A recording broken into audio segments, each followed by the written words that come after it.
Menuju informasi berikutnya, ini gara-gara kalah taruhan dalam pertandingan sepak bola final Liga Champions, ada seorang pemuda di Klaten yang melakukan aksi nekat dengan mengendarai sepeda motor tanpa mengenakan busana. Video rekamannya otomatis langsung viral.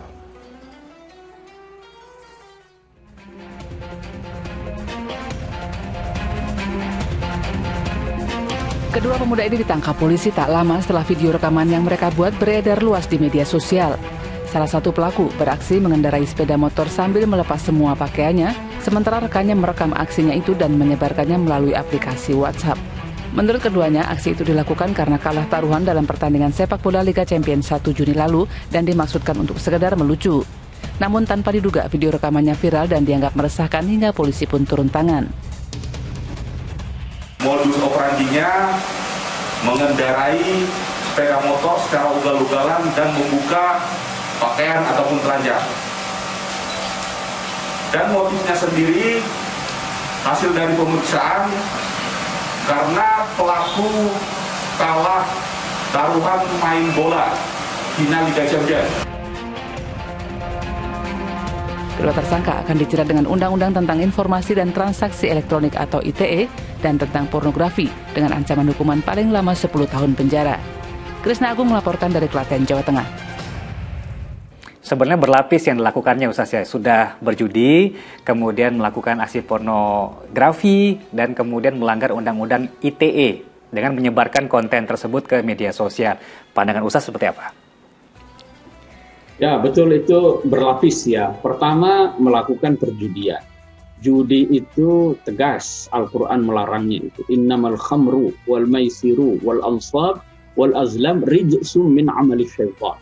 Jadi khamar, kemudian judi, itu adalah rijsum min amali syaitan, perbuatan setan, dan oleh karena itu agama mengharamkannya.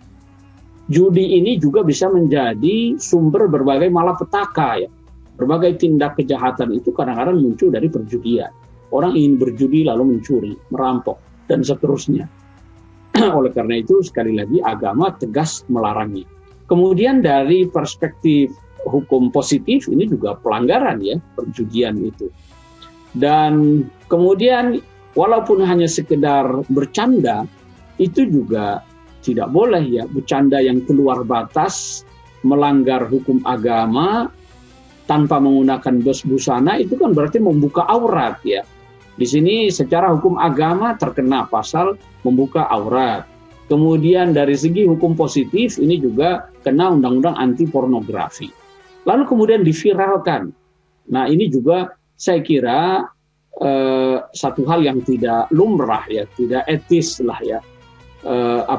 Aksi pornografi lalu kemudian diviralkan di media sosial. Ini kan mengumbar aurat orang ya, kemudian tidak mendidik dan tidak mencerdaskan gitu ya. Dan kita harus bisa memanfaatkan media sosial untuk hal-hal yang bermanfaat, ya bukan untuk menyebarkan konten-konten yang negatif ya. Ini apa ya Ustaz ya, kalau udah nggak ada lagi urat malunya begitu Ustaz ya, sampai dia bisa telanjang, bahkan berikutnya menyebarkan. Saya pernah mendengar Ustaz bahwa rasa malu ini penting untuk kita jaga karena merupakan cermin dari seorang muslim. Seperti apa tepatnya Ustaz? Ya betul, al-haya'u syu'batun minal iman. Malu itu adalah salah satu cabang dari iman. Sehingga kita sebagai seorang yang beragama harus punya rasa malu ya. Malu itu itulah yang akan menjadi rem kita dalam bertindak, dalam berperilaku ya. Orang yang tidak punya rasa malu itu idza lam tastahi fasna' ma syi'ta. Kata Nabi, kalau Anda tidak punya rasa malu, itu lakukan apa saja.